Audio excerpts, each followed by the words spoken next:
De vrouw bellen om 6 uur van de morgen zelfs 112, maar de medewerkers van de ambulance en de traumahelikopter konden niet meer voor haar dwaan. We zijn daar ter plaatse kwamen en we troffen inderdaad het levenloze lichaam van een vrouw aan.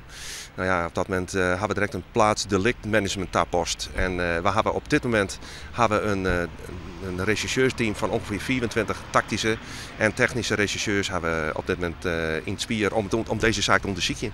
Een van de belangrijkste aanknopingspunten weer van de morgen een blauwe Volvo. Die had die auto daar waarschijnlijk steens jongen. En die auto is vaak ik wel bij dit adres jongen. Dus dat weer de auto die we eigenlijk op de opsporing zetten hebben om u te zien naar deze auto. De auto is uiteindelijk aan de eind van de morgen boeten de provincie weer omvoen. Van de vertochten liep wel geen spoor. De vrouw liet 3 benen en een man achter. In de buurt is schokt reageerd op de deur van de vrouw. Vanmorgen was ik gewoon zoals gewoonlijk elke dag even mijn telegraaf rondbrengen.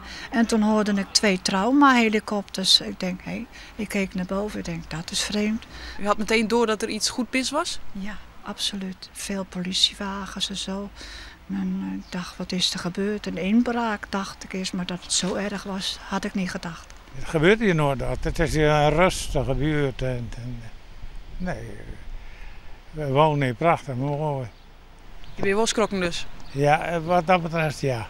Ik beklemde even. Nevens geruchten gaat het om de zwager van het slachtoffer. De politie wil je likwijls nog niet toesissen.